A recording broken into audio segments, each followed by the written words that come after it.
Enlightenment is the last myth, ये चीज़ कहा था ओशो ने। इवन जे कृष्णमूर्ति जी ने तो ये तक कह दिया था कि द मोमेंट तुम्हारे सामने कोई भी इंसान अगर आके ये बोले कि आई एम एनलाइटेंड, मैं एनलाइटेंड हूँ, मेरा एनलाइटनमेंट हो चुका है, उसी वक्त समझ जाना कि वो इंसान गलत बोल रहा है, वो इंसान झूठ बोल रहा है।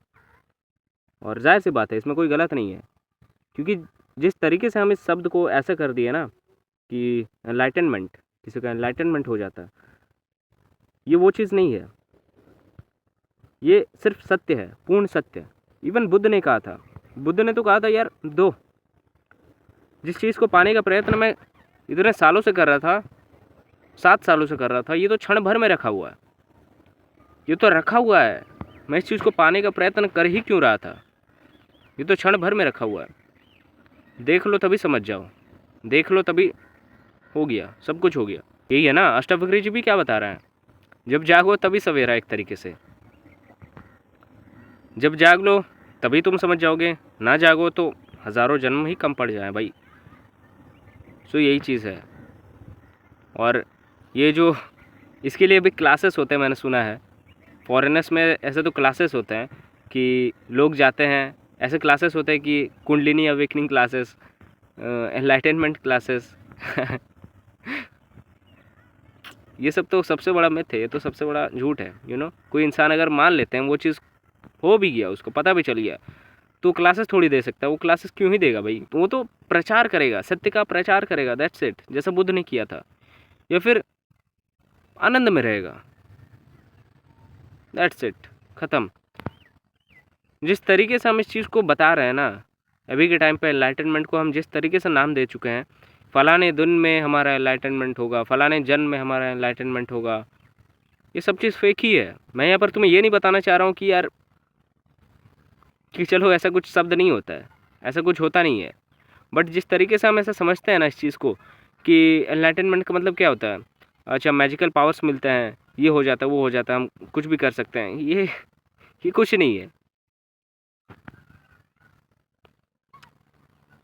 और धर्म और स्पिरिचुअलिटी का काम यही है कि हमें सच सच की ओर इशारा करे, और धर्म और स्पिरिचुअलिटी यही चाहती है कि हम उस चीज़ को समझ पाएँ, उस चीज़ को जान पाएँ।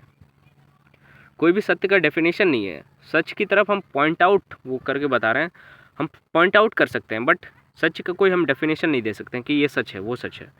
समझ रहे हो ना? तो सच को डिफाइन करना भी एक तरीके से गलत है। Truth is a pathless land, जैसे कहा था कृष्णमूर्ति ने, सत्य का कोई रास्ता नहीं होता। और मैं बोलता हूँ सत्य का सब कुछ रास्ता होता है, और सत्य का कोई रास्ता नहीं होता। जैसे कि आप, मैं तुम्हें बोलूँगा कि तुम हज़ारों घंटे मेडिटेशन करो और तुम्हारा कुंडलिनी अवेकनिंग हो जाएगा, तो ये चीज़ तुम समझ लेना कि यार मैं गलत बोल रहा हूँ, मैं मिथ है, ये सब चीज़ मिथ है।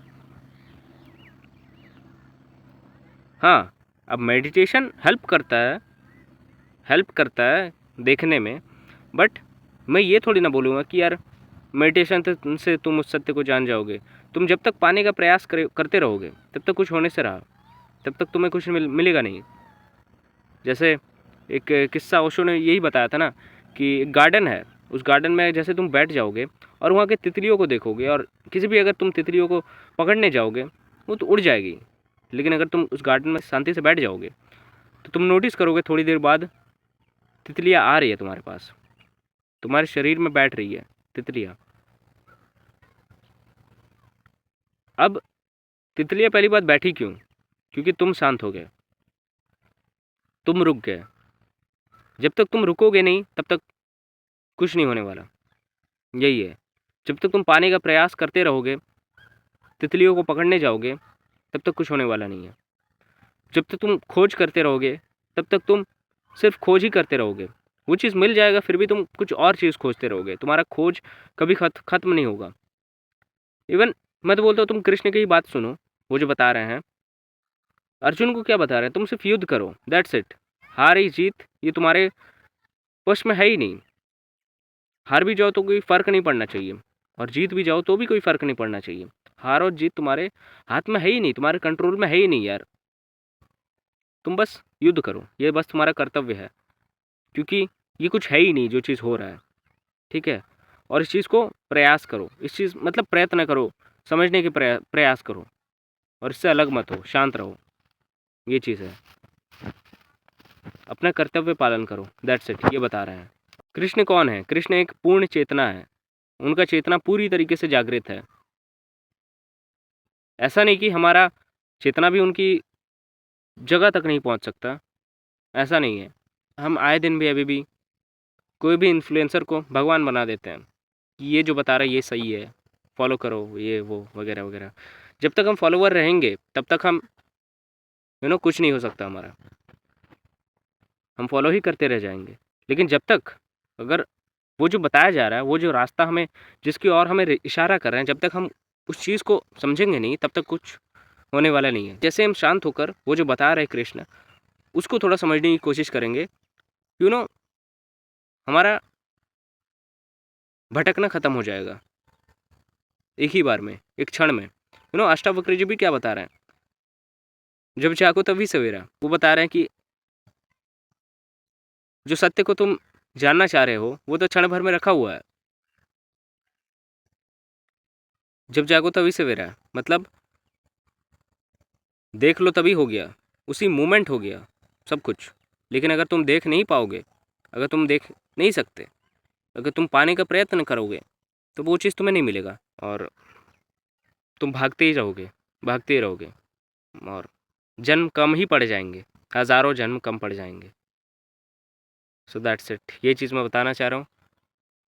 ये जो एनलाइटनमेंट जैसे शब्दों को हम कॉमन आजकल यूज़ करने लग गए हैं ना, कि हमारा फलाने दिन में एनलाइटनमेंट होता है, एनलाइटनमेंट होगा वगैरह वगैरह, ये सब चीज़। एनलाइटनमेंट कुछ नहीं, बस वो एक अवेकनिंग है, एक ज्ञान का छिड़काव है, एक सत्य का छिड़काव है। और वो प्रयत्न करने से नहीं, वो क्षण भर में रखा हुआ है, बस देखने का देर है। और जब तुम देख लोगे तब हो गया, तुम्हारा कॉन्शियसनेस समझ गया, और कुछ नहीं। दैट्स इट, यही चीज़ है। आई होप तुम्हें कुछ समझ आया होगा। Thanks for watching. और अगर कोचिंग कॉल को बुक करना है तो डिस्क्रिप्शन ज़रूर चेक करना, तुम बुक कर सकते हो कि स्पिरिचुअलिटी के बारे में समझ सकते हो थोड़ा बहुत मेरे से, सेल्फ इम्प्रूवमेंट, मोटिवेशन वगैरह, ये सब चीज़ मैं तुम्हें गाइड कर सकता हूँ इन सारी चीज़ों के बारे में।